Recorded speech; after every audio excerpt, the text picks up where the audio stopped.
More contemporary titles like The Omen, The End of Days with Schwarzenegger, The Horseman with Dennis Quaid, and The Horrifically Bad Left Behind with Nicolas Cage. Yeah, that one. It was bad. Apparently the book series is good though. And words that we hear like repent, Armageddon, these are direct quotes from the book, but interestingly enough the word Antichrist isn't mentioned in the book of Revelation. And now we're moving about 1,000 years in time into the Gospel of in the letter, sorry, not in book of Revelation. In my last year I had someone who Googled it as I was saying. I was like, I don't think you're right. Yeah, technology. Fact check. So yes, we're moving about 1,000 years in time. We're going to the 11th century, as this is when the monastery dedicated to St. John was founded in the year 1088. Other historic dates that might ring a bell: 1066, the Battle of Hastings, the invasion of the Normans into Britain; 1096, the First Crusade. So in between these two events, the foundation of our monastery. And 1088, that's 34 years after the schism, the separation of the Roman Catholic and Orthodox Church.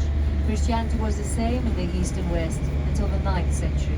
That's when they started having some issues, many political ones, which led to the schism in the year 1054. So our monastery from its foundation has been an Orthodox monastery.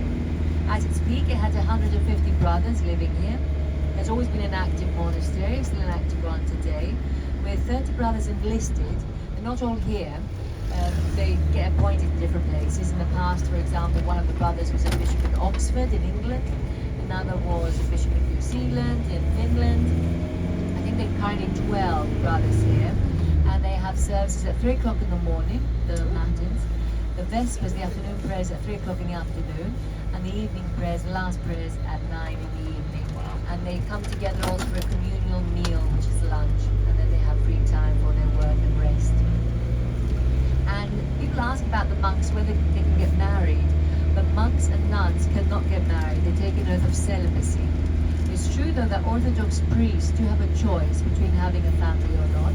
They just have to make this decision before becoming a priest. So they can get married, then be ordained. They can't do it the other way around. The difference is the ones that are married can knock up to higher standards in the hierarchy of the church. They can't become bishops or archbishops. If you have a family, you're meant to be taking care of them too. So usually you find that married priests are parish priests. We have 6 parish churches on the island. What we're looking at on our left, that's the northern part of the island. We'll have a chance to take a photo of that view. Notice how the hills have been terraced. That's what you do when you don't have flat land to cultivate. You have to terrace the hills. You see this a lot in Greece, as 80% of Greece is mountainous. And even if they're not growing anything on the terraces, they still preserve them as they're still useful. They help against the erosion of the earth. And we're just entering the village of Kora. About 600 people live in Kora all year round. There are a lot of summer houses up here.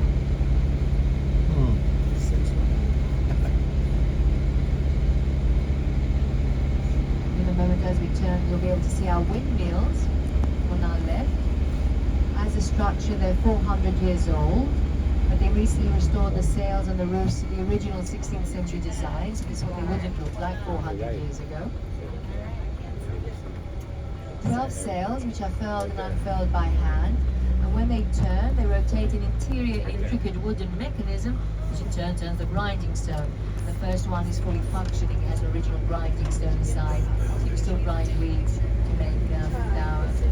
We'll have a chance to take a photo of those as we go up the hill. Do they still produce the flour that you can buy? No, we don't produce flour on the island anymore. But they were used up until the 1950s. That's just when it became cheaper to import flour. So Tim is going to be dropping us off here in the small car park of the village, and then we'll be walking together uphill with some steps at the end to visit the monastery of St. John. There are public restrooms down here, and there are restrooms in the monastery also. Then you can leave things on the coach if you like.